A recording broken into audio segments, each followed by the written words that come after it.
What's going on, guys? Sorry to make you wait a little bit, even though this game, you know, this game went off the air. I mean, it was so the old pull the plug. The old technical Be a difficulties. real shame if we just. Oh shoot! But yeah, I mean, geez, we had Bobby doing play-by-play on Twitter. I look up, I'm like, let's check the box score. And I saw like it was down to 20 and Neesmith was a minus 11 in 3 minutes. I was like, oh my God. I thought this was going to be another walk of shame game, but I'm thinking what's going on, but then I'm like, well, wait a minute. This is Tuesday TNT. They do need some ratings. They try to, squeeze in another game there. The Phoenix Suns against the Sixers. Yeah. This game was pretty nuts. We're going to bring in Sherrod as well from Brooklyn. What's up, Sherrod? What's up, guys? BK. Hey, Sherrod. What up, dude? What's up, man? We got Bobby Manning down there too. He's listening in on some press conferences. He'll join us. Sherrod, I haven't seen. I don't want to make this a full trade deadline show again right out of the gate. I haven't seen anything like. Two questions. Well, one, have you ever seen anything like that 28-2 start? I'm trying to think back. I haven't. No, I was literally trying to said it never happened. Yeah, it had never happened. No, I can't imagine that it's happened. It maybe once, but my goodness, I mean, 20. I'm still processing that start because I'm literally watching it. So are the Nets. Yeah, you're never going to see anything like that again. I can't imagine that. So from that standpoint, this trip was so worth it to see a historic start. Right. From the other standpoint, that, there wasn't much. Number two, this is always that was a unicorn. This is Jimmy. That light's a little bright on your forehead, my man. I wasn't coming in a little hot. I literally asked you guys before we started. I mean, I was going to say but for like minute 10, minute 15. Okay, so now Jimmy's got a tan. Now you look awesome. So number two, Sherrod, what can we take?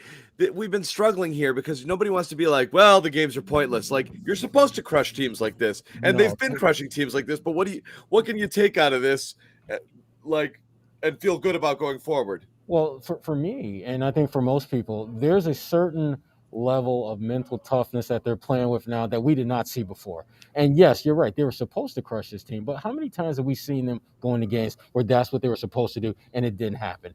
This, to me, was a trap game in every sense of the word. Brooklyn came in having lost 8 in a row. They're desperate to get back on a winning track. The Celtics came in having won 5 in a row, feeling good about themselves. It could have easily been a game where they let down from the jump and found themselves in a much tougher game than it should have been. But to their credit, not only did they come out and assert control, but they put the smack down on the Nets like we have not seen them do to anyone this year. And that, to me, is the value of a game like this. The fact that they showed a level of mental grit and grind that I just didn't think they had in them, even on a night like this. Yeah, well pushed, Rod. That's perfectly. I was going to lead with the Nets. So desperate for a win. You were expecting at least like a first quarter of maximum effort.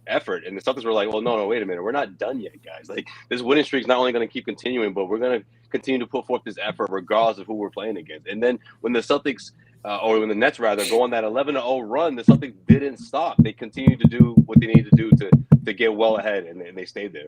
We can hear you drumming on the mic, Jimmy. Is that on purpose? I was making sure. I couldn't tell it was working, so I had to check it's the volume meter. Can you guys hear this? I can hear that. Should we just everyone want to take a turn banging on it? Mic's on. You know what it's like for me over here. I got new things. I got new equipment. I'm trying to learn it all, make sure it's all connected the right way. Jimmy and his first world broadcast problems. I got all this new stuff. I got to make sure this shit works. All these new. I got this get these wonderful toys. A microphone, I guess it's called. So, good game. Good stuff. Marcus Smart, 13 threes. We're not going to talk about it. Let's talk about Jaylen. Come on. If the Nets made this a little. If the Nets made this a little more competitive, we would have got a triple-double out of Jaylen Brown. So I'm leading with Jaylen fans. Look at that, Celtics fans. And that was talking Jaylen. What Jaylen gets? Does Jaylen get the PP of the game? the PPG tonight? What does The that stand for PPA, again? the You just phenomenal made- player. Yeah. Oh, It's the Jaylen Brown Phenomenal Player of the Game award. Yeah. It goes to It's Jaylen named Brown. after him. Yeah. Yeah, it's named after him, so that way we're always talking about him in some way, shape, or form. Yeah. Who gets the Yeah, he's brownie always tonight? mentioned. Who gets the brownie? The brownie. Yeah, the Brownie Award. I like that. The Brownie brownie points. award No, goes man. to Jaylen Brown, a Instead wildly of Tommy efficient. points. Yeah, We need to get No. some sponsorships on that. I like that. the brownie. No. Wildly have to talk efficient. about- Wildly efficient game. 9 out of 12. Yeah, and Tatum wasn't that far behind. I mean, Tatum was what, 7 for 11 or Yeah, something 7 like for that? 11. I mean, and they were like that. They got started early. I mean, Jesus, how many layups did they hit? You know, that first half was a layup drill. That just that 28-2 run. Those guys were just like, it really did feel a very You know much what? varsity JV sort of thing. Like I can do whatever exactly I want, what it whenever was, I want it. You know, Like it that was. is what it was. So like, Varsity freshman, at least JV had put up a little bit more of a fight. That was Yeah. Freshman. this is like the JV getting called up to play in the varsity game, and they're just not. You're not meant to be in that Not ready position. for it. Yeah, so you got to take it for what it is. I mean, we've talked about it, I feel like, for the last 2 weeks. They're beating teams that they have to beat the way they should beat them. And this is no exception tonight. I mean, you played a fake Nets team. You played the Brooklyn Knots tonight is what you played. You didn't play the Nets. Oh, wow. You He played had the that Knots. one. He had that one Ooh. queued I up. literally, no, it just came here right now, but you played the Brooklyn Knots tonight. You won't see that team again. Certainly Jimmy you won't had see that him in one the fired playoffs. up. He was so ready for No, that. listen, I am a. If he did, he New- played it off well. I'm a New York Post back page writer. All right, boys. I've had a few headlines in my day. That was New York like my Knots. that's my favorite. That was one of my favorite things at NBC was trying to find that perfect cut line. You Totally. know. Oh man, Yeah. I used to when I was running the NBC show on the is huge on website at that. night. I'd come up with a couple good one-liners for the webpage. Jimmy had a couple double-doubles. He had a couple Me and my boy, double-doubles. me and my boy Cap. That was like that's what we would strive Cap, for. yeah. Cap Strive for that perfect cut line, right? Yeah. Cap, But anyways, Cap's still kicking himself over one that he let go like today at 6. You know, it probably hit him on the drive home, and he's like, "Oh God, I had it." The Knots. I should have called them the Knots. Listen, if anyone from CSN is watching, there's still time to include that in the post-game show. Brooklyn Knots coming out of break. But no, listen, I mean, it is what it is. You gotta take this game, take the good obviously out of it, but you can't put too much stock into a win like this, other than the fact that they did dominate, which is what they should have done. Mm-hmm. It's just hard to gauge. Like I said this last show, like I'm waiting to see them play a team that they could see in the playoffs and see how they stack up. I kind of want to see them stack. I just want to see how they look against them, what kind of energy they bring, if they can go shot for shot. I mean, it's easy to play against a bunch of bench guys that, they almost chalked this one up to a loss. I mean, James Harden didn't suit up tonight because he was like looking around at the guys that he was about to suit up with. He's like, nah, I'm gonna sit this one out. Who is this guy? This isn't why I chose to come here. Yeah, this is not it. Right. So. No, you don't want to look too far ahead in the schedule, obviously. But that game against Philly coming up on the 15th, to me, that's going to be the litmus test for these guys. How are you going to play against a team that you could conceivably see in the first round of the playoffs, who has a phenomenal talent in Joel Embiid, who's having another MVP-esque type of season? How do you handle those games? That to me, because again, at this point, they're doing exactly what they're supposed to do. But I wrote about this for FullCourtPressBulletin.com. The Celtics are playing with a level of mental toughness that we just haven't seen from them all season long. And they're trying to rewrite the narrative as to who they are this season. Because remember, their season has really been broken up into clear, defined chunks. First off, they were underachieving. Then they became average. And now they're looking like the team that they were hoping they would be from the start. Defensive-minded, clutch shooting. But the one flaw that they still have, which I think is still obvious, is they don't have a bench. I mean, other than Josh Richardson, Dennis Schroder, Grant Williams, that's pretty much your bench right there. So that's where it's going to lead. And again, as Sherrod Blakely said, you can catch all of his stuff right there on the screen. Subscribe to Full Court PressBulletin.com. Jimmy's going to go bang the mic a little bit, make sure he's okay. He'll be back. But what you said about the bench, I think you just kick him out. No. He's good. Everybody's universal reaction No, tonight no, when I'm the just bench kidding. came in and that lead went down was kind of that same thing. I think everyone now, okay, so I think all of the trade Schroder people have now finally realized trading Schroder probably doesn't make you better because the likely thing that you're going to get is only cap relief and really not much of a return. We've seen the offers at this point, and it's kind of like, I'll give you the worst player on my team, which will get you under the cap, and I'll take a pretty good player, which I can use to make my team better for 2 or 3 months. Deal? And that's kind of what they're stuck with. And you're going to hate I'm telling everybody, you're going to hate the Dennis Schroder trade fact. Okay? Fact. So when you watch the bench here and then they come in and like all of a sudden the lead goes and everyone's like, oh boy, can't play the kid. That's what, if you want to win, don't trade Dennis. If you don't care about this year and whatever, sure, trade everybody and let the kids play and develop them and so forth. But the people who are starting to think that this team's got something, trading Dennis makes you worse. It's going to be bad. Right. If you're going to move him, it has to be the first of two deals. Like if you're going to move him and you're going to get cap relief, you got to bring in someone to fill that void because your young kids aren't ready. Either they aren't ready or they aren't good enough. They weren't given a chance to be ready, but they're not ready. You're right. Right. And that to me, if you're the Celtics, that's part of the dilemma that they're in coming up on a deadline. Do you move a guy like Neesmith and Romeo for, let's say, a Terrence Ross or, someone whose pedigree is scoring the ball? Or do you move Schroder, get some cap relief, and play the young guys and see what they can do when they've got a guaranteed 10, 12 minutes every night? I'm a little bit nervous about that because I'm looking at Neesmith tonight. I mean, he had some amazing looks. And just, you could tell as soon as the ball left his hand, that shot had no shot. And that, even with more minutes, is that really going to change? I mean, yeah. So it's possible we bought a lemon there. We don't know that Neesmith can actually shoot. I think that was the fear, was the sample size was so small in his final year of college that sure, the percentage was through the roof, but it was a Bobby Manning sample size. It was like, he was 4 for 10 from 3. He's a 40% shooter, get him. But yeah, right. he just didn't play. No, that's a great point. I'm not trying to laugh at Bobby, but no, that's a good point. You put it perfectly. And you know what else too? I think the core of the Celtics team has taken off, and they've left the entire team behind. Like they're just on another level. Their continuity is on another level. And I'm not quite sure these guys can just catch up at this point of the season. They've taken off. They're surging.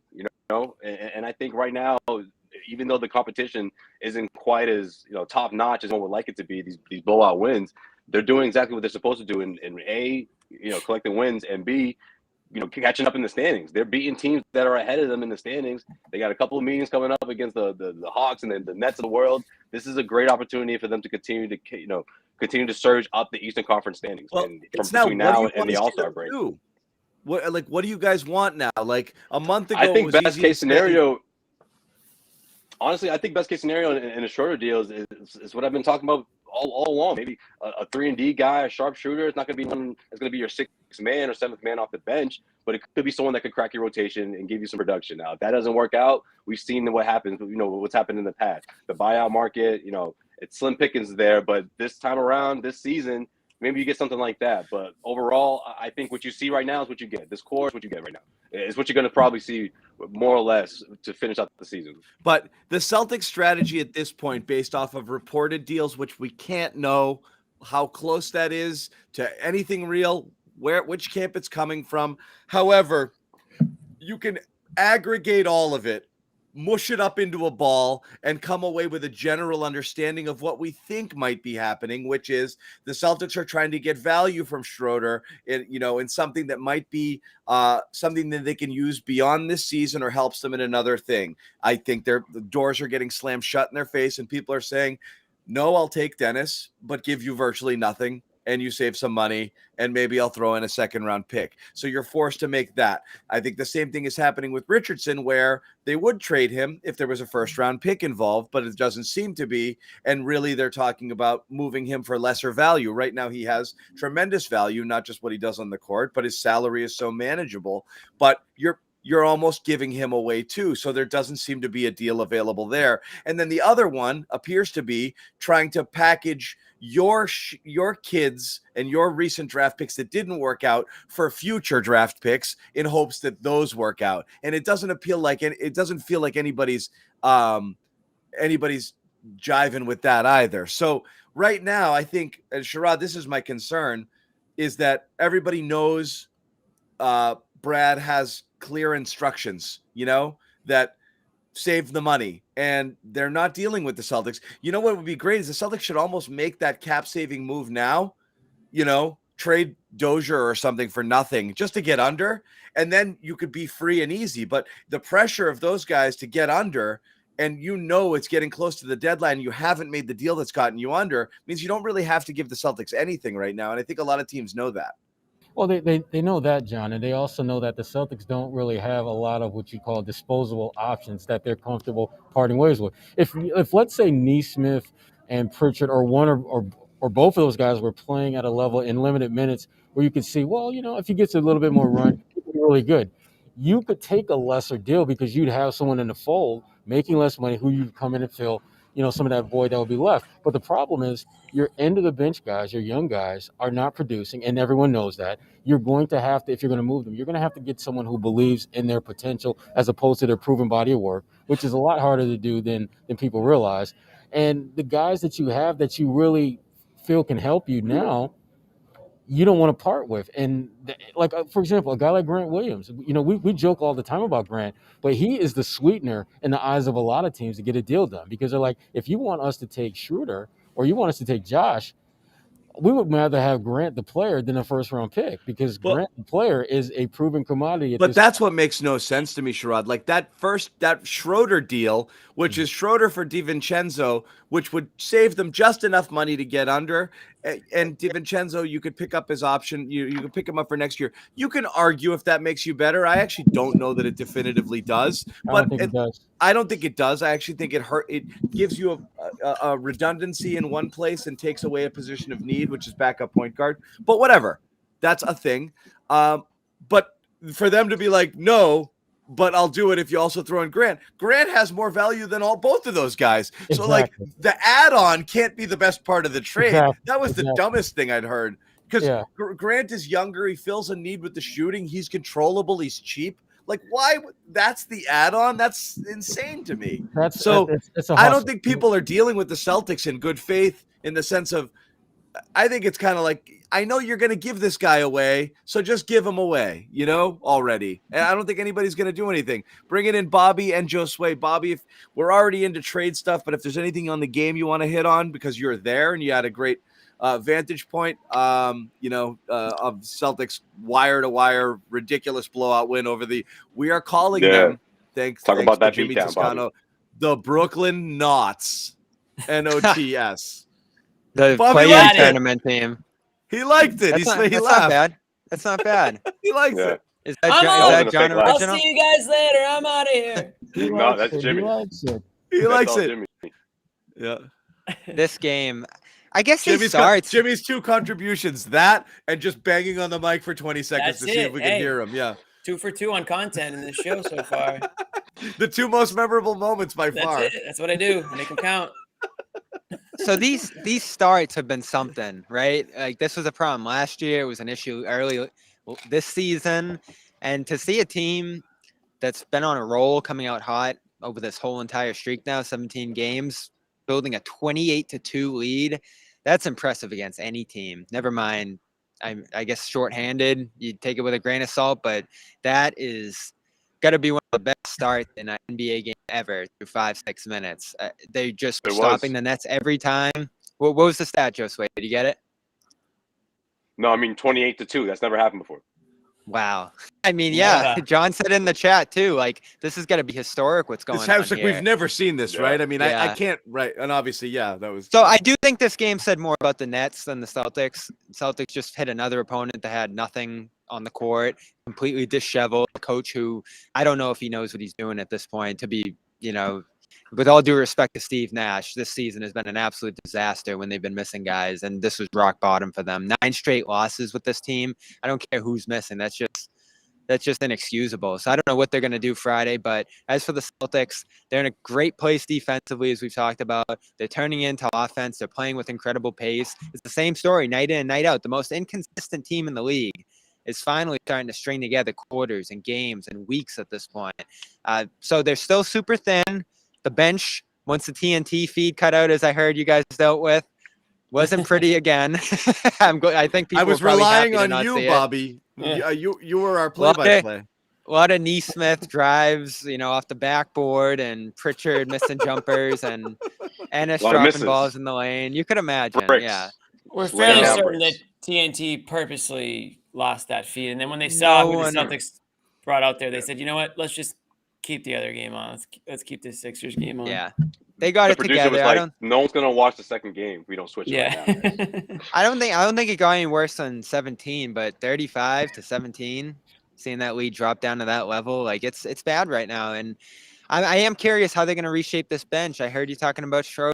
You just get one bit thinner if you end up moving on from him in the wrong deal. Ime keeps talking about health. We're healthy. This is like we weren't healthy early. Now we are. That's the biggest difference. Well, what happens if they're not healthy again? Does this just all fall apart? That's Yes. no team's ever fully healthy. Yeah. Yeah.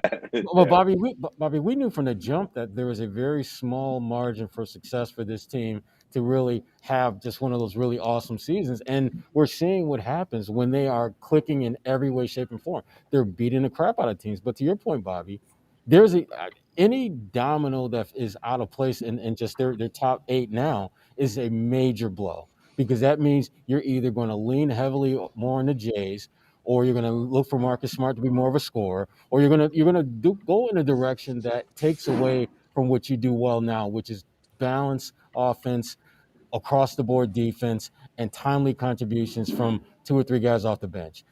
Everything is they're rolling 7-11 all day long right now. When everything is just coming together, and I'm worried that if one piece is slightly derailed, the whole house of cards is going to fall down. That's how it feels with this team. That they're just one injury away from being back to that inconsistent team that we saw. But I don't know where you go. Like Smart gets hurt, Schroeder's gone. You're suddenly starting Richardson at point guard. Like they'll go across the wing. All of a sudden, you're back to Romeo Neesmith pretty quickly in a situation where 1 or 2 guys are down. You hope that you don't have to go through that, but as a roster, especially in this COVID era, you have to prepare. That's what I mean. Is like, is the right for a hand loss? Is the right hand talking to the left here? Because if the plan is to trade people to get under the tax, and you're going to make the team thinner and you're not going to give them help, maybe right now they should have been playing kids to develop them a little bit more and not be leaning on people that may or may not be traded because you're either pseudo rebuilding or you're trying to gain future assets or get under the tax line. Like, it doesn't make sense to me. Like, if you wake up down one player and everybody else in the organization is like, we're going for it, right? That's terrible. Like, that's just you're they talking can't about even like sustain. I know everyone was talking right about now. like the Red Sox were bummed out because they didn't make enough moves at the deadline. There was all these pieces written back then. Everyone was dragging and they're blah, blah, blah. And the Red Sox actually made a couple moves at the deadline. They just didn't make the biggest moves. If you go backwards with a contender here and you sell off a piece that's actually useful, like, what kind of message does that Do you send? think they're going to take that into consideration, though, John? I think the Celtics, if you see again other teams around you improving or making moves and you intentionally go backwards for the clear purposes of only saving the owner money and getting under the tax, that will be a little weird. Whether or not the entire team thinks Dennis Schroder is an answer or not, it still signifies what they're doing. And that's not believing in you and not really caring about what happens out there, just kind of going through the motions and punting this season towards next year. And if you do well, great, awesome. We got your back, but we're not really going to help here. I don't think that's great at this point. Now that they're playing well, if they were mired in mediocrity, they could look at them. So they'd have to look in the mirror and say, we have no one to blame but ourselves. If there's still a 500 team or a game or 2 under 500 and they're in the 9 or 10 spot, it'd be like, I get why they did it. We put them in this position because we sucked for this long, but they're ripping off wins now. You're in Jimmy said it last time. Wick's in a brutal spot right now. Are you buying in? I'm not buying in. I just don't think you have a choice anymore. I've always said my deals are the deals I want to make are to acquire talent wherever you get it. It's either in the future or now. You cannot do nothing. You can't do it. I've said that too. Yep. You can't do nothing. And it's not a tank or go for it scenario. It's a capitalize on an opportunity to make yourself better now or later. Do not do nothing just simply for saving money. As we said, they've burnt too many assets along the way just trying to save a buck. You can't keep doing that. You're just running out of stuff. Well, by doing nothing, they wouldn't be saving money if you're saying that if they keep Schroder. Meaning do nothing, meaning trade just to save money and not make a move. Okay. That's I actually, agree with that. And that's intended to help you now or sometime, to help in some way. Right. I agree with that. I mean, I also am not a firm believer, and I think I've made it pretty clear why I don't think a lot of these wins are, real wins. I mean, I like that they are beating the teams that they're supposed to beat, but I think a lot of these wins are against teams that you won't see in the playoffs, or are teams that will be in the playoffs but didn't have their full roster at the time you beat them. Thinking about like the Bulls or the Heat, teams like that. So I'm not going to say that this is the, I think, Bobby, you sent me a link that it says like the Celtics are the 5th best odds to win the NBA championship. Like I just don't, I'm not there at all. Like I'm not even close to there. So if that's buying in, then no, I'm definitely not buying in. Do I think they're a playoff team? Yeah. Do I think that they can make it interesting? Sure. Do I think that, by trading Schroder and for basically nothing just to save money is going to be a good message to send the team? Absolutely not. I think it's going to just make these guys, they're on a little bit of a roll right now. I think that's going to totally just sort of let the air out of their sails, if you will. And it sends a bad message. It sends a bad message to the rest of the league too. Players that might be interested, if there are any left that are interested in playing in Boston, like why do they want to go to a team that the owners aren't thinking about winning first? They're thinking about their own, wallets and things like that. Let's be honest. The Celtics over the last couple seasons, they don't have the best publicity going in their favor, whether it's ownership, whether it's players that have left, whether it's, the city in itself. It's just not a good, whether it's true or not, it's just not a good vibe around the organization right now. So you got to do everything you can to try to change the narrative. And it hasn't been easy, but I would say the last couple of weeks has been the best stretch of basketball we've seen in the last 2 seasons, really. I mean, yeah, it really has. Well, consistently. Yeah. Yeah. Well, but hold on. But that's the thing, Jimmy, though. I feel like this is a great opportunity for the Celtics organization to come out looking great, right? They can say, look, we believed in these guys. We believe in this team, and unfortunately, we're going to have to sell these parts here. But at the same time, you can't sit there and say, oh, well, if Ime played the kids more, that this team would be where they are now, or even better. It would be the opposite. And then we would be having a different conversation about what Ime is doing with this team. Is decisions he making best for this team right now, or is he putting way too much faith in the young guys, or is he just following orders from Brad? So I think they did a good job and setting themselves up to let Ime do what Ime wanted to do. And then at the end of the day, look at the results, and we can move forward and say, look, if they trade Schroder at the deadline for pieces in the future, it'll be forgiven, because it'll say, well, look how the team is doing, and all is forgiven at that point. No, isn't that the easiest way for them for the Celtics to come out great? You can't. It's not even about looking great. You can't. You can't not try to improve at this point. It's whether you believe. Why not? They can say we're buying into what we see right now. I'm saying no. They have to do that. Whether the 5 of us believe, or Celtics fans truly believe out there that this team is a legit contender, they are currently 4.5 games out of first. They're on that line of the wide open. Out of the they also have major holes. Right now, after tonight, their point differential is the best in the Eastern Conference. You can't convince now at this point. You are, whether you buy into all of that stuff, and I do think there's a tremendous amount of good fortune that's gone into a lot of this. They've faced a lot of teams at their absolute lowest, but they've crushed them. So they're doing what they're supposed to do. You can't. That goes into the point differential. You cannot, right? But you cannot head into this trade deadline and go backwards anymore. It's too late. You now. Wick has to. He says he's going to spend for a contender. At this point, they're in much better shape than they were last year. You can't just say I'm not spending for this team now. You have to eat it.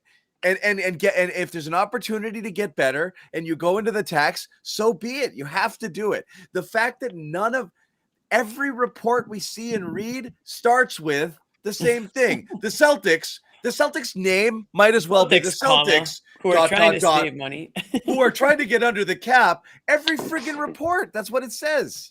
Yeah, and it's unreal. For what reason? I don't like. I hate that they're we have a disingenuous poor owner. too. I hate that they're disingenuous. Last year, they used the hard cap as an excuse. You set the hard cap on yourself with a bad move in Tristan Thompson. Now it's the repeater tax. The repeater tax comes along after Brown's gone. Like, give me a break with that. They haven't been in the tax enough years for the repeater tax to be a threat. And if it was, great. You're probably in a much better contention spot a couple years from now than you are now. What are you afraid of? You're at the ground floor still in terms of building this thing. Your coach has done an excellent job instilling some habits in the offense. He's an outstanding defense. So you're so right, John.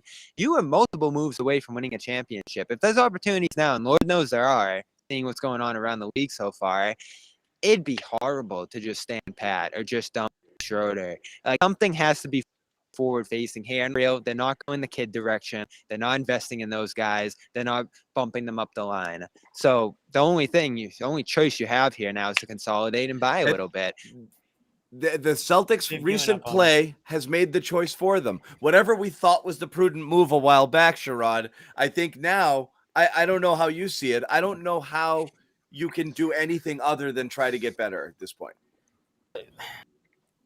They have to. I mean, this team, if we're being honest and real, they fast-tracked the process a little bit. They were not supposed to be this close to that top tier of teams in the Eastern Conference this season. And yet, really, at this point, 4.5 games out of the best record in the Eastern Conference for the way they played this year.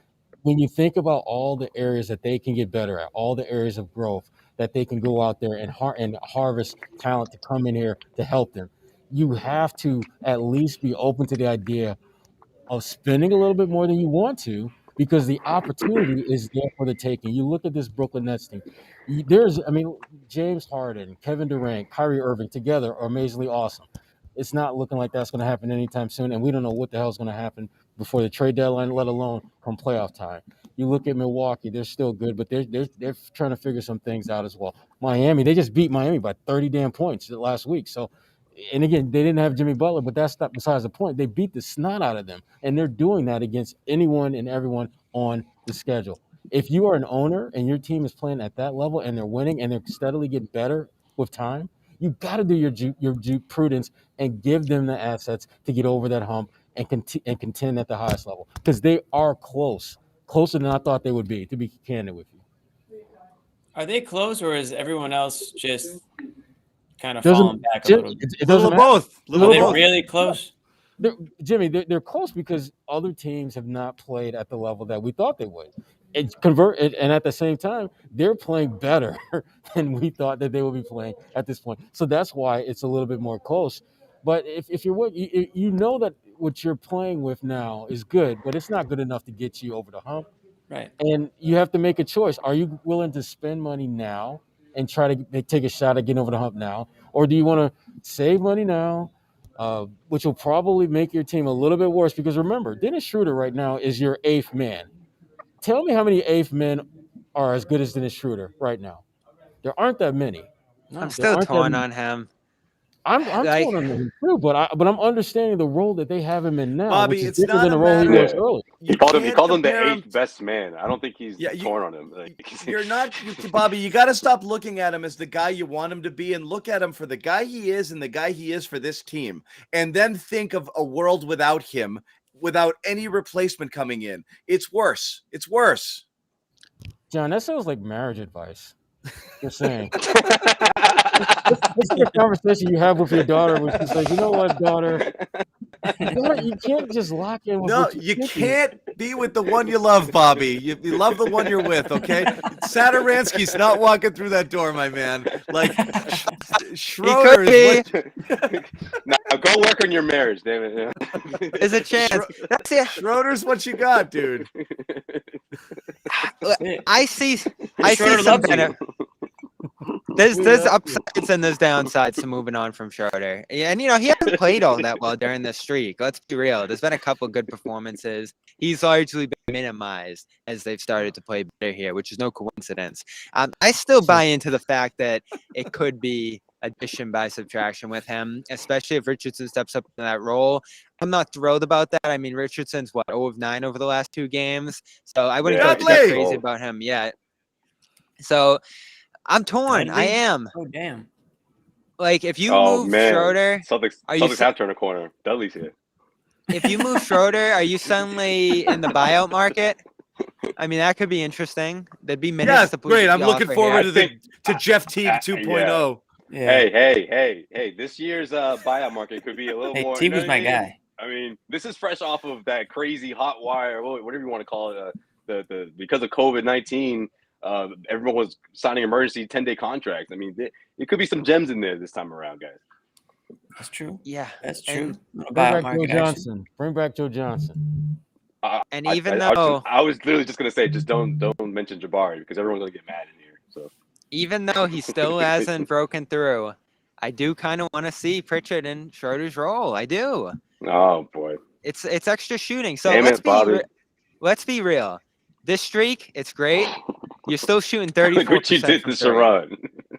You're still shooting 34% from 3. Where's your shooting coming from down the stretch? Because you're going to play some teams that are going to outshoot you, and you're going to miss some great looks, and you're going to say this again. Oh, we missed open shots, as they have throughout the stretch here. Pro-am Peyton Pritchard is not walking through that door, okay? He's your best shooter. All right? He's your best shooter. I'm telling you. The stats tell a different story, Bobby, but that's fine. Yeah. I take Grant a better shooter. He doesn't play. He doesn't play ever. No, Bobby, Pritchard. Bobby, you can't use small sample sizes when you want to and then not use them when you don't want to. I'm going off last year. Okay. Don't you dare use those summer league numbers either.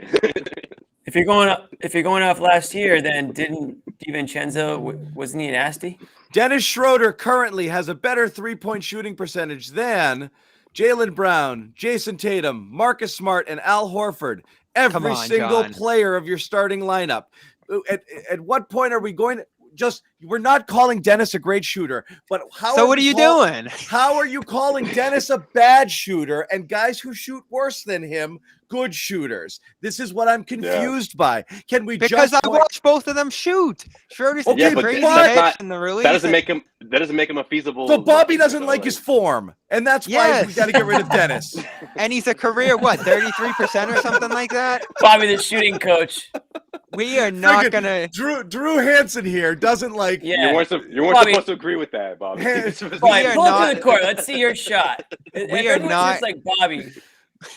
We are not gonna sit here and pretend Dennis Schroeder is the answer for the shooting. We are not. But to continue to say Schroeder misses shots, and that's because we didn't trade for another guy who shoots 34%. DiVincenzo, what's he? A career 34% shooter? Like, where are these guys coming from? If you have somebody on your team that regularly knocks down threes at a 40% clip, they're not trading that guy to you. You know, like everyone wants shooting. Everyone got the memo. You know, shooting's important. So, like, which is the only reason, or one of the biggest reasons. I was going to say it's one of the biggest reasons why Richardson is out there because he hit the 40% plateau. Like that, the word is out. Like, but and everyone loves that. Yeah. Right. And that's a regression of the mean candidate right there. We know what he is from 3-pointer too. But then again, 2 years ago he was the it guy. You know, so like you don't really know the Josh Richardson situation and what he's going to be. I am a sell high guy, so if anybody was willing to give you a bunch of stuff, it's hard to look at it and say, well, you know, he's been pretty good for us this year. And so again, their guys you have to be overwhelmed. Right? You have to be overwhelmed for one of these players, right? You have to be like, wow, you want to give me all of that? But trading Richardson only makes sense if you're willing to take on a player that you value more, who's more expensive, and I don't know that they are, right? So, Sherrod, what do you think they see in Malik Beasley? Because you just hear his name over and over and over again. He is a good shooter career-wise. Good shooter, has some defensive versatility that I think they like. Yeah. And again, he's a good player. He's not a bad player. It's just a matter of how much is it going to cost you? Because he's definitely worth pursuing if you're the Celtics. And that's such a Brad guy too. Yeah. And he signed on a great deal. Yeah, and that's the other thing too. I mean, it's a contract. It's one of those definite low risk, high reward type of deals. That's Right. long term, and it frankly it gives them another guy. And again, you talk about your top 8, he fits in perfectly. He's an up. If that's your 8th best player, you're doing well. You're doing He's well. 24, 14 million this year, 15 million next year, 16 Yeah. team option in 2024. So you're really on the hook for a couple of years, and again, because of his age, he's looking to play his way into another deal. Obviously, probably he's thinking more next deal, 20 million and some change. But he's got to play well to do that. And part of playing well is being in situations where you're playing with a team that's winning, and that's something that he's not done a ton of in his career. But again, he's a guy that if you're the Celtics, he absolutely have to have him on your radar and see if you can potentially get something done. Because if you're talking about moving Schroder and getting him in return, I'm for that. I am all in on that. Absolutely. Because to me, that's an upgrade. It's all about WWWD. What will Wick do? What will that's where we're at right now. Or what will Wick let Brad do? Again, it's so hard to know. It's so hard to know. It's again, we've prejudged their strategy before it's been made, but I just feel like everything's kind of headed towards like nowhere land, right? And you're not looking forward to the other side of that trade deadline, huh, John? Why do I hear like big "I told you so" in the near future? It's not I told you so. Hopefully I'm wrong. Hopefully I'm wrong. We all want to be wrong. We're not. This isn't like a prediction. This is just reading the tea leaves. This is just the way it looks based on everything we've heard and everything we've seen and every move they've made. And we go back to the Wancho thing, obviously being like that was the money you got rid of that you could have used for matching if you did want to trade up into something that was more expensive. It just doesn't feel like that's what they're doing. So I know. It is, but at this point, it's frustrating. But given the momentum we're seeing right now, you don't think there's a legit opportunity for this team to grab that 4th seed? I know it's weeks ahead of time, but it's harder if you sell it's harder if you sell parts. Who out there do you guys like? Of any name mentioned, whether or not it's real or not real, which one do you like? Terrence Ross. That's the one I love. Yeah, I know you like Terrence Ross. And he's probably gettable for nothing, right? But you got to spend yeah. His contract and Josh Richardson's contracts are almost they're pretty much the same. Essentially. You would swap them? You could swap them. I wouldn't swap them. I would like to have both of those guys. But I think you can put together some spare parts and get him. I do believe that. That's something like Neesmith. I think that's an underrated option, right? You guys knew how I felt about Buddy Hield, but yeah, after Buddy Hield, that was my guy too. Terrence Ross, I like. You could still get Buddy Hield, I think, Josue. Maybe. I don't know though. I think Indiana's. I don't know. I don't want him. He makes a lot of money. He too does. much damn money. He's too much of a one-trick pony for me. And he's 36 years old. Yeah, that's the one trick this team needs, and he's not 36. He's not. All right, he's on the right side of 30, not the left. You could stack contracts like Sherrod said here. He's in his second year. Everyone is always shocked when they find out Hield's age. It's just funny. Isn't he playing in a rookie sophomore game this year? The first 30-year-old in a rookie sophomore game. In terms of what John's talking about, he's not eligible. Sherrod, all right, it's the first year. This Richardson thing's so interesting to me because he's clearly coveted right now. He's playing so well. You got him on this 2-year deal. There's something to selling high here. Now, I didn't like the Lakers offer. Once I really thought about it, that 2027 pick's just too far out. I guess he didn't work in the 2027. That's the one you want. But how do you feel about Richardson? Yes, by the way. You want a Lakers pick in 4 or 5 years. But if you're the Celtics, though. Yes, if you're the Celtics, you do. For Richardson. A Lakers pick in 4 years or so is gold. LeBron's there for 2 more. I felt that way too until I just thought, that's after Brown's a free agent. That's after Tatum's a free agent. I know. Well, that's going to be your next one. Yeah. Oh yeah, because John's done with Brown and Tatum. Yeah, that'll be your next Jaylen. Yeah, we got to reset. Got to reload. No, I don't think you do that, and they said no to it anyway, so we know they're not interested. But DiVincenzo, Josue, So Jared did right, that there's a chance they could still do the Grant thing. Like they balked at it now, but they could return to a structure He didn't like say that. chance they do the Grant thing. They said they might look at the deal again, but it doesn't necessarily involve Grant. The Grant thing is stupid. I don't think that's, Yeah. It's tough, but you lean no, just because you know what you got in Grant, you know how he fits here. Why and would you like even that. consider yes? I'm failing to see any upside.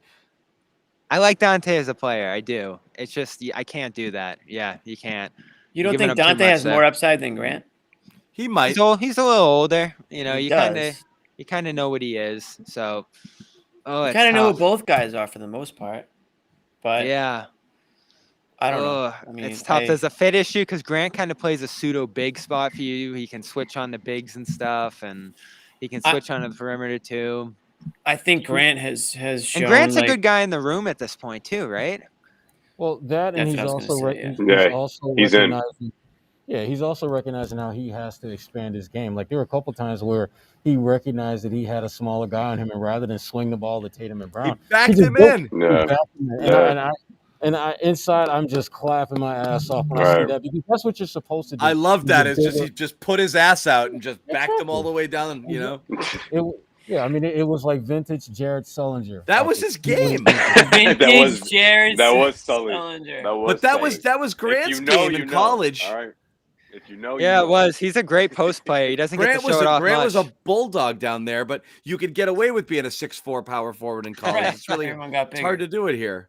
But I think Bobby Grant just like I feel like he's got a seat at the big table now, at the big kids table now, right? I feel he's lifting weights with friggin' Jason, Post game, he's in Jason's Snapchat and they're smiling and buddy together. Like that's so great. Obviously, he's reached a level where he's not only vocal with those guys, but he's also feeling confident in his game. He's having lunch with the cool kids now.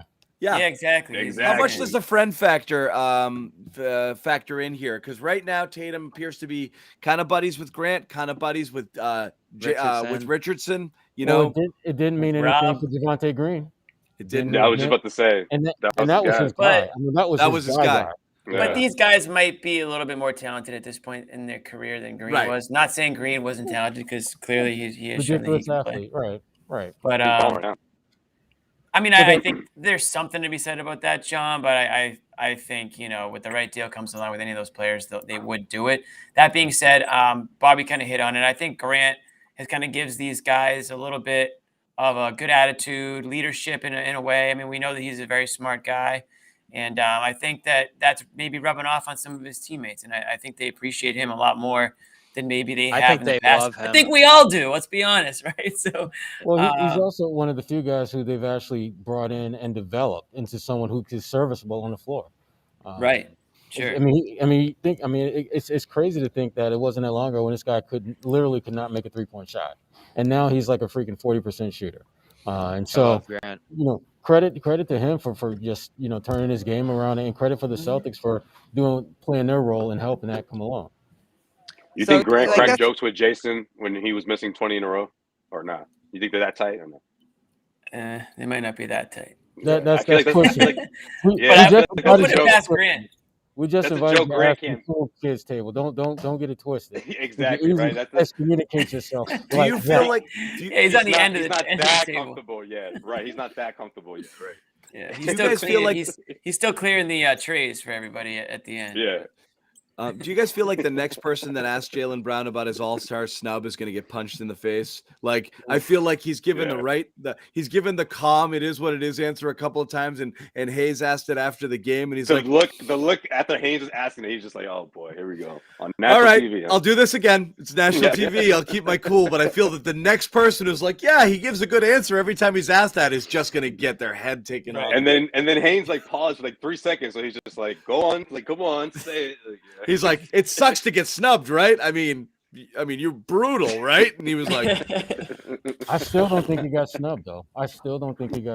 He didn't to this point. No. If there's one more replacement, though, he should be next. I don't think Jared Allen's ahead of him in my eyes. Jared was my I don't think he got snubbed. And shout out to his head coach for putting that out there before the news dropped. I thought that was a really good heads up, sort of, low key heads up by Ime when he said, look, I love that stuff. Yeah. Like when it comes to me voting for All-Stars, it's all about the record. In other words, our record doesn't reflect 2 All-Stars. It's pretty much what he said, and he said that a week before everything was announced. So I thought that was a good way. Did Wick tell Ime not to vote for Jaylen? No question about it. So that's what happened, right? Wick said, definitely. The order came from up top. Wick said, "Do not vote for Jaylen. We need that $2 million. I better not." Yeah, he said, "I want to see your ballot before you submit it." Is Wick just checking his phone right now to see if somebody bows out of the game? Send me a picture of your ballot right now. Every game, he's just looking. What a mess that would be, right? Ugh, totally. For him. Somebody said Wick's got to. Someone says Wick's got to go. Wick's got to go to the bank. Is where he's to the bank, right? Take out one of those home equity loans, bud. Do something. Yeah, we've talked about starting GoFundMe's. I guess we'll really know the answer after Thursday if we should get serious about this GoFundMe for Wick. Here's my thing about this deadline. We talk about all these deals that are rumored out there. You don't love any of them. Like normally you hear about a guy you really. I know like, we're not even pretending, right, Bobby? Yeah. Last year it was Gordon and like Fournier was like the 5th best thing, and it's still a significant signing. You were talking about Barnes, Gordon, a whole bunch of different guys. We haven't talked about Barnes. It's so depressing that right now it's like, which of these 3 Scrabinos on the Cavs do you want? You know, it's like, it's so bad. So it's gonna stay pat. And you know what? The only reason I'm kind of fine if it stands pat is because there's a chance you can do something in the off season. Maybe you want to get ahead on a Brunson thing now if you really want him. You know, you can look back to Lonzo Ball and see how that went in the off season. It was too late. But a thing like that, a sign and trade, you do kind of need your books cleared. If you want to revisit this Beal thing, your books got to kind of be cleared. So that's the only competitive advantage to the salary shedding thing that they're doing a little right now. But yeah, you know, who are you going to get, Jimmy? Like, you throw these names out, then just there's only a select few that are attainable to you. And I don't love the Beal thing as a solution either. But if he wants to come here, you'll take him, right? If he wants to come, sure. I haven't heard anything like that. Yeah. But. That's a big especially now when he's out for the rest of the season. So you're going to give up Rob for Beal in a deal for Beal? That's what it's going to come down to at this point. It's got to be Rob Smart everything at this point, right? I know, but he's going to be he's going to have to be the centerpiece, right? Unless he does the sign and trade route, then you essentially sign him. You just match the contracts.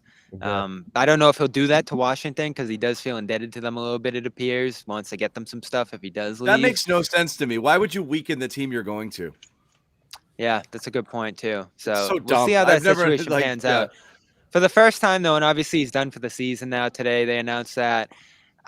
I feel like we're kind of back on that thing again, right? Because what else would you be like setting your books up for here? And I did guarantee it. Flexibility. I guaranteed it. So I don't see anybody else that like they would have their eyes fixated on. Maybe a Brunson. I don't know, but. I have a lot of that one show where the show started and all you guys were like, "It's a done deal. He's coming. It's settled." But yeah, why we all thought that. What was it that like they were like? I forget. They were setting their books up. At each other. It was a year ago, by the way, everybody. I forget what it was. Yeah, you're like, deal at Boston. It's settled. It's done. It's a done deal. I called it. Yeah. How about Horford? You're not wrong yet. You're not wrong yet. Right. My first apology cam ever will be if Beal doesn't come. How about Horford? He's the only other guy. Second apology cam might be Thursday. If they make a huge move? Yeah. If they don't just do what we all think they're going to do. Yeah. If we're getting preemptively Would you think about sending out Horford? Sure. For who? For what? You can match a lot of different guys with his contract. Yeah, I mean, Barnes would be one. I guess you're probably not going to do a Grant type thing with him. But, he's a salary matching guy. He's a guy that you can really get below that tax line heading in the offseason and the hard cap line if you send him out here. It'll be interesting if they do take a move in that direction because he's in a weird spot right now, right? Because he's critical to what they're doing on defense. He's still passing well. I thought he had another excellent passing game tonight, but man, he cannot hit a shot. And it's brutal. Like, I don't know what to say about it at this point anymore. Like, everything rims out. It all looks good. He just can't hit them. I felt that. I felt that today. Yeah, in this game, but I don't know what you get out there. You know, I mean, he has those extra years that are on the back end of his contract. Sure, they do go down. The money goes down year by year, but right now, I just think it's a tough spot for them to try to trade him, and especially you mentioned Barnes. Do you think Sacramento still would trade someone? I don't know. How do you read that, Sherrod? Are they keeping Barnes after all this? I think they keep him after everything they did today. You know. I think right now they're looking at what are you going to offer? I think they'll keep him because in their minds, I think worst case scenario is we've got a veteran who's good locker room guys, not going to cause any waves or any trouble, and that can help develop some of the new guys we're bringing in, some of the young guys that we want to develop. But if we get a team that's willing to give us like a first round pick and a player on an expiring contract or a player who has a very manageable contract, then yeah, they'll absolutely move him because they are scorching the earth there. They're starting over. And again, I feel bad for Sabonis because, you know, that team, that's Siberia. That's basketball Siberia. You are not going anywhere with that. Here's team. Bo Pet, heavy.com, with some fresh rumors here on. He's been playing well, and he's been a good part of what they've been doing lately. One league executive said, I still think they might prefer to move him, but now they're looking for an asset in return. They don't feel like they have to trade him now, and they'd like to turn him into an asset next year. So John talked about there's other ways to get an attack here. Maybe you end up hanging on the Schroder, and people would lose their minds on Thursday, but I think we'd kind of look at it and say, he's probably a good guy to keep around if you weren't going to get anything for him anyway. John, your mic's not working. Bobby, who was that? Who was he talking about? Who's Bullpit talking about? Schroder. Oh, okay. That came out today? Now that just came out a few minutes ago, yeah. Like I said, Schroder is your eighth man right now. And look at what he's making. Look at his position in the pecking order of your roster, your lineup, and your rotation. And then you decide, is the talent that he brings to the table as an eighth man worth more than the potential savings and luxury tax benefits of moving him? That really is the that's the calculus that has yet to be determined. And again, a lot just depends on what the offers are. If you're the Celtics and you feel that he helps you more as a player than he can help your books, then you keep him. This is also from Bo Pet. The Kings, another deal's coming. This deal's just part one, a source told Bo Pet. So maybe it is Barnes. Maybe something else is coming there, blowing it up even more. And then looks like the Pacers rejected a Grant Turner swap, which is interesting. Jeremy Grant? Ooh, yeah. That's interesting. Just making sure it wasn't. How's my mic on? Power Grant. Yeah, we got you. Yeah. Damn. So Bo Pet, John, saying that maybe the Celtics don't necessarily move Schroder. Well, we shall see. We shall see. Anyway, what do you guys think of that about that? Speaking of the Kings and the Pacers and all that stuff, what do you think of that trade, guys? I mean, if they're really talking about bit here, yeah, I just want to say real quick about the Kings. If they're really talking about blowing this thing up, I mean, sure, someone like Al Horford would definitely help that team's defense for sure. They could certainly use that up front. He could be the anchor for that team, but I don't know if that's it. You know, I mean, the first round pick would have to be thrown in there for them to even consider things, right? And yeah, I don't know. I don't know if that happens. Quick program I don't note, know just letting Barnes everybody know. Quick program note, Josue, just and I want to come back to what you're saying. We're going to do a trade deadline show leading up to it on Thursday. Whoever's around, at least Bobby and I, any of these other knuckleheads able to jump on, might have some guests. We will talk about. Thanks for the invite. We will talk about. Well, like I said, I know you guys got other stuff going on too, so I don't want to. If you clowns want to join us, I don't want to commit. Yeah, that was a nice. I guess if you're, if you want, you can come. That's like with the old, yeah, you can come if you want. Yeah, if you want. After you overhear people talking about it, you can come if you want. But... Yeah, if you want, it's not gonna be that fun. But you guys have daytime alter egos, okay? You put on you go work at the friggin'. I see a really interesting. Yeah. I see a really interesting. Yeah. I'm gonna cue this up, John. I love this right here. What are you trying to do? All right, Bob's about to blow up the show here. Oh my God! I don't know what he's about to do. Oh God! Hitting buttons. Okay. It's just a comment. I thought he was gonna press detonate something. That's All not of us bad. start floating That's around what the I'm. screen. That's what I'm kind of thinking about right there. And listen, it would kill me to see Horford go out the door, but you got to trade somebody to get something. And How is that? Horford is a nice. How is any of that killing you to part with? Yeah, Horford? I'm struggling with the killing part, Bobby. Horford. I mean, Horford's still doing a lot I'd of good say- things for you. I'd True. say they would probably go with Alex Len though. I mean, for the Celtics, That's No, not you enough. go with Holmes. That's not enough for the Celtics to give up. No? Yes, it is. No chance. Wait, That's it. Wait, For which side's Barnes? not enough?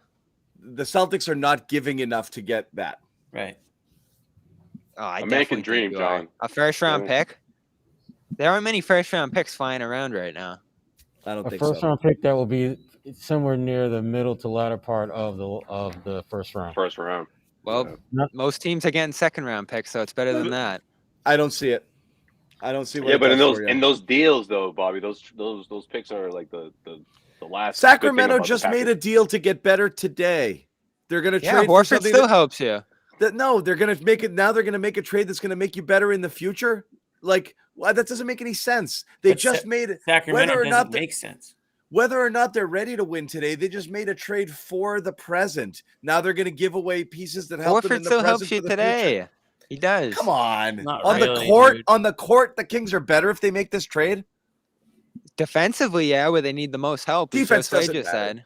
said. Oh, ask a Kings fan about that. It's been a couple of rough years. Find me a You- Kings fan. on to that. No, ask. Defense- you defense- can't talk to Kings fans right now. They're just Defense Let's losing. get Draper matters. on. That's it. Defense matters. You don't trade for defense. Like you're not giving up. These players.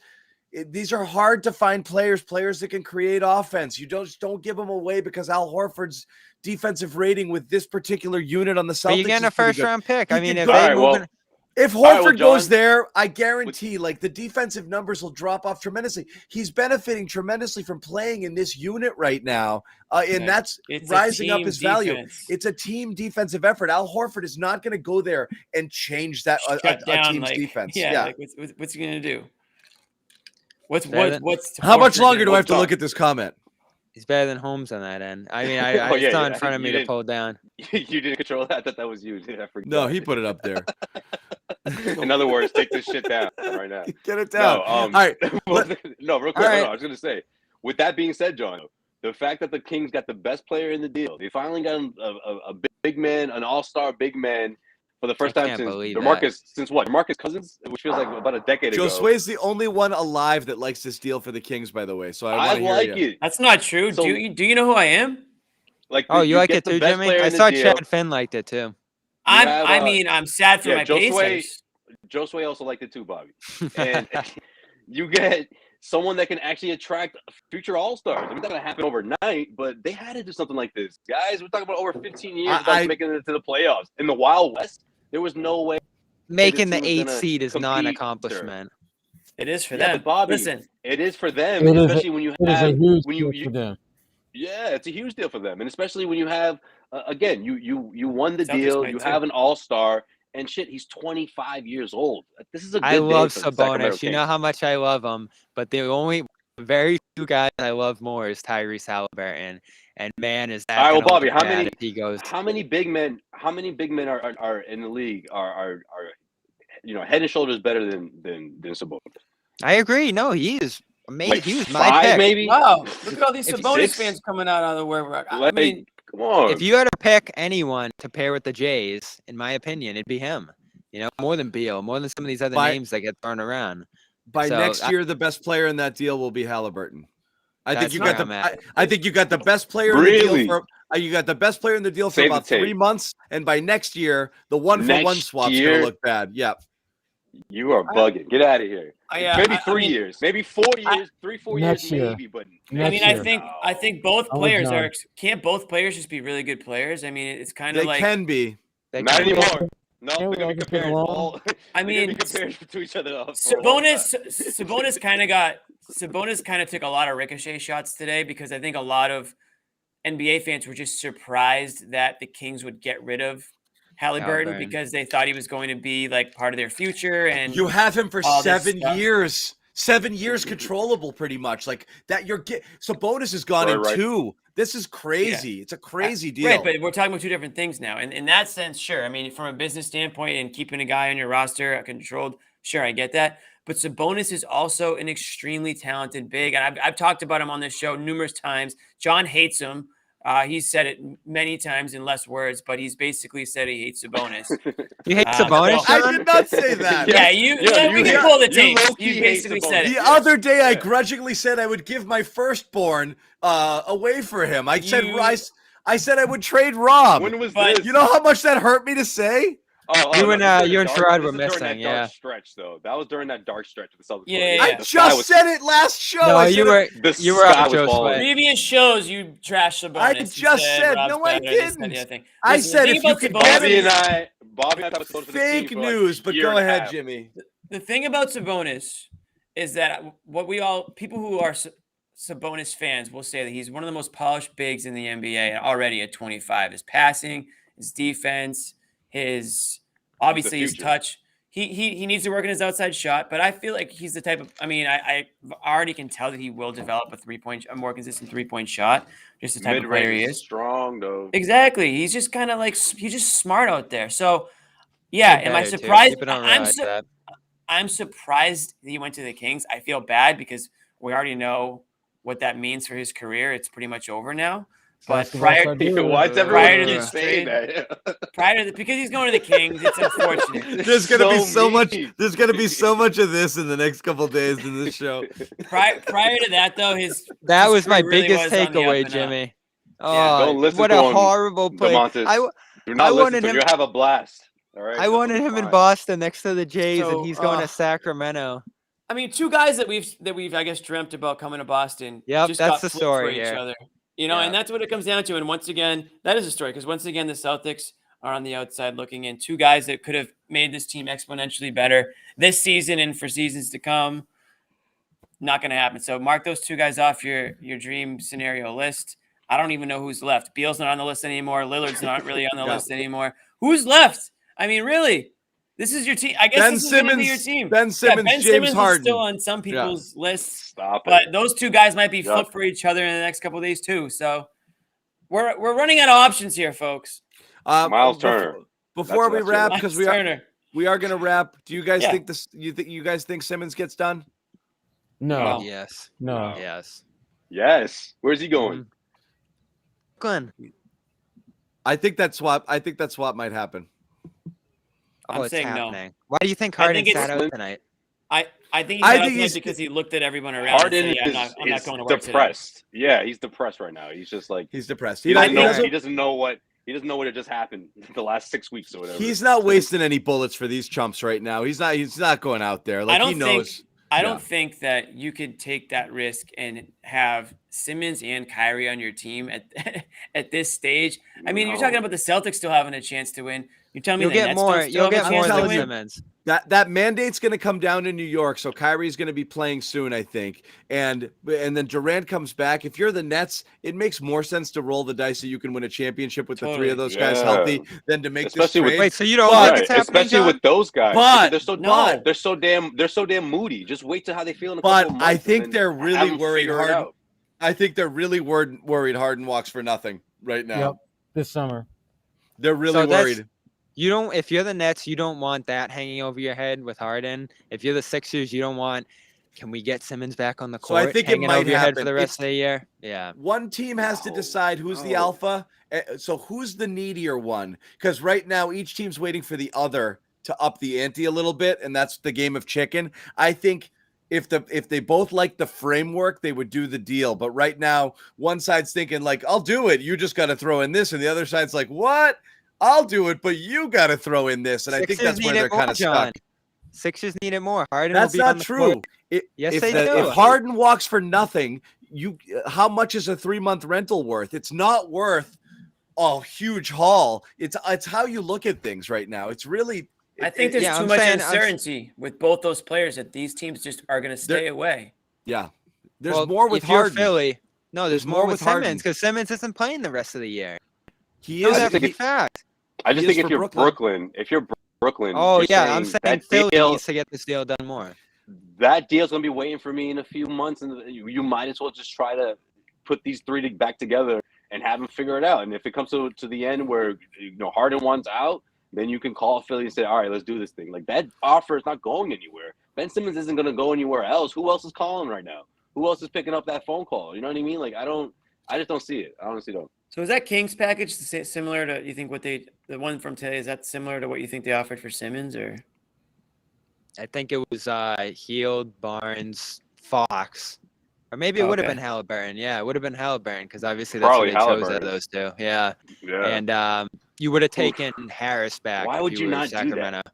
Right. Why would you not do that? See, that to me is a much less riskier move, and you can win it now, and you've got talented players, moving forward. Their obsession with Harden's a little surprising. It is, especially since you've seen what Harden is this year and what money he's going to get on this next deal. And maybe they're using this as a diversion of some sort, and they're going to try to pump up everybody else's offer using this. Certainly Sacramento did not take the bait on that. They went ahead and did what they did, but you still got Atlanta, you still got Detroit, you still got numerous other teams I think would still like to have Simmons here. So maybe they pivot and do a deal with the Hawks or something here. Who knows? I think this has a lot to do with Embiid. Honestly, I wouldn't be shocked if Embiid's the one saying, "Look, that's my guy. That's a guy I would love to team up with. You bring him here, we will get a championship." And you know what the story is? It wouldn't shock me. He seemed like he would be a Harden guy. If they keep Simmons, the story on Friday is, all right, is Simmons going to come back and play? And every day it's going to be like, oh, why isn't Simmons here? The deadline's over. And then eventually Simmons is going to come back. And how do you think that's going to go on this great team that's rolling without him and has figured it out? So that I think Philly has enormous pressure to get this done by the end of the week. You cannot move into let's get Simmons back on the court mode. You cannot. It's 2 years overdue. So why would another team take the risk and trade a lot for a guy like Simmons who they're not even sure is going to help him this year? Yeah, you might feel if you're the Nets that Harden's gone anyway. What's the upside if you're Brooklyn though? Like honestly, what is the upside that he's going to? I think he's a good fit there. I think he's a good fit there. Yeah. You think he's mentally stable enough to go? Who's in better shape right now, Simmons or Harden? I mean, Harden's got the hamstring. He's got this and that. We haven't seen Simmons in 6 months. We have no idea what type of shape he's in. He's not in game shape. He's healthy. Right. That's for sure. He hasn't even been mentally capable to go on the floor, Bobby. Like since he but he wants right out after that loss. He wants out of Philly. Harden is almost as checked out as Simmons is right now. So I mean, you got some problems. And listen, what do you need if you're Brooklyn? You saw the defense tonight. That can change in weeks, though. That's the thing about Harden. Like he did that with Houston when he went to Brooklyn. If you're the Nets right now and you're seeing James Harden go through the thing he's done other places, and you're like, ugh, and you can't get assurances that he's staying past this year, you might be thinking abort. Like. That Kings game was scary. That Kings game, and again, I sent you guys that thread. If you saw those clips, that was late days of Houston bad. That was awful. The Nets should do this. Would the Celtics trade for him? For Simmons? For Harden? No. I think he got there, and he was like, last cool. year, he got convinced by Durant and Kyrie to come there. He got there, looked at Kyrie, and was like, oh no, and then this stuff happened this year, and he's like, and then when Durant got hurt, he's like, done. This is not what I signed up for. He's like, I ate cheeseburgers all friggin' off season. I came in with the idea that 80% effort is going to get me a championship, and that's really all I wanted to do. I don't want to be the guy. I forget who said this. I don't want to do this on my own. I wanted to join a super team and just cruise to a championship. I don't think he wants. He just does. He's not interested right now. I forget who said this, and it was a great point. Is Harden in a year or two Russell Westbrook, John Wall, that type of player on that new deal? I've made a huge mistake. What? Yeah, maybe. Maybe. So that's why if you're Brooklyn, Josue, get done with this now. Get him out of there. Don't even negotiate this next contract. This $50 million deal, and he'll be back in Brooklyn on 47 next year if he takes the player option. Everyone talks about how big Simmons' deal is. It's pennies compared to what Harden's about to make. And they would save, to circle it back to the tax, $40 million today if they trade Harden for Simmons. Bobby, he's not stable. Like I'm not trying to be insensitive here, but he's just not there. Like he's not gonna flip a switch when he goes to Brooklyn. Like the moment they make that trade, their season is over. Like if that's what they want to do, then okay, all right. If that's the direction, if they're tapping out now, all right, they're tapping out. But the season's already looking shaky. If you realistically think that they're going to make this trade with the thought in mind that they're still in it, that they're going to keep going with that, then you're mistaken. Like there's no way in hell. And then you're talking about a complete full rebuild, because after that, I don't know. It's not a rebuild.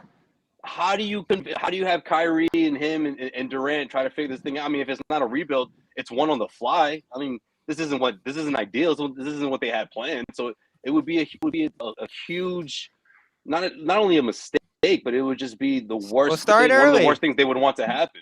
Start early now, because it might happen in the summer anyway. So get him in there. If he needs 2 weeks to get ready, you're already losing a ton right now anyway. Why shoot yourself in the foot if it's waiting for you in the summer? Like, I just don't understand that. I don't understand the logic. You might get more now. Philly might be desperate to get this done. You get a Curry, you get a Green or something in there. You get a shooter. I just think ancillary pieces. Nah, man.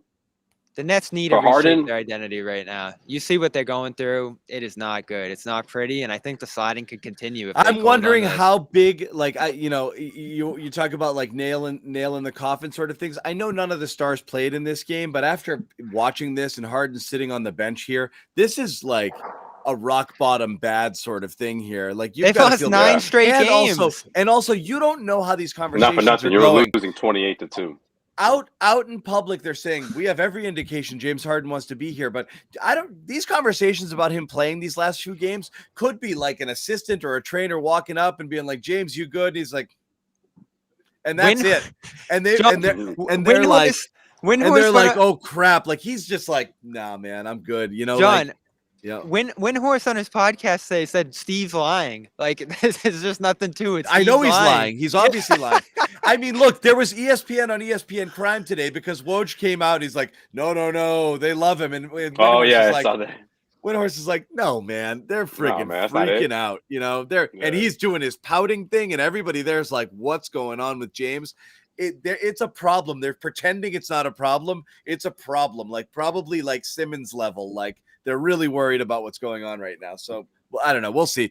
Tons more to talk about. We do have to wrap. We've been going a bit. These guys are in Brooklyn. They got to catch trains and do different things and, obviously report on the game still. So there's much to be done, but we will be back with a trade deadline show. Bobby and I and whoever else, any of these clowns want to join, we might do. I'm in Brooklyn. We might do Twitter. We might do a Twitter Spaces tomorrow just to talk about what stuff's going on. We're shooting for 3 o'clock. Yeah, I'm gonna crash this Jared White style. All right, I'm gonna be walking. I'm gonna go on a run. I'm gonna join you guys on a run.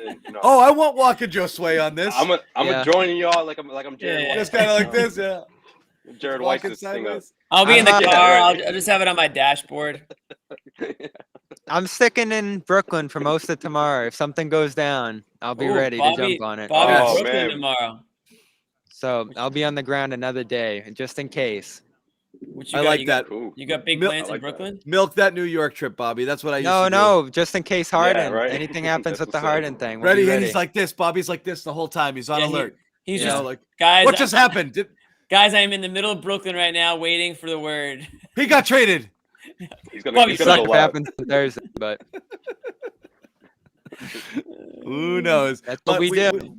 We'll talk more tomorrow. Like I said, we might do a space. All the trade wins in the 24 hours prior to the deadline. Let's just see which way the wind is blowing tomorrow. If there's good rumors, good momentum towards anything going on, and plus we can hear from you guys and what everybody wants to do. But yeah, let's chat more. We've got a couple more days of this. Then on Thursday, just rage. Okay. When nothing happens. Angry John will be back. Oh, we're gonna rage, all right. I was not angry at all today. No, that's what I'm saying. You'll be back for when he's. Like I said, he's here. It's right underneath the surface. It's right there. It's just idle right now. Yeah. It's right. It's right there. I can turn it on like that. So yeah, that's it, guys. Again, good win, Bobby and Josue. Bobby and Sherrod, go do your thing out in Brooklyn. Jimmy Toscano banging on the mic. That's right, That's baby. what we like. It works. It works. They haven't shut me out. They haven't muted me yet. We'll see you guys next time.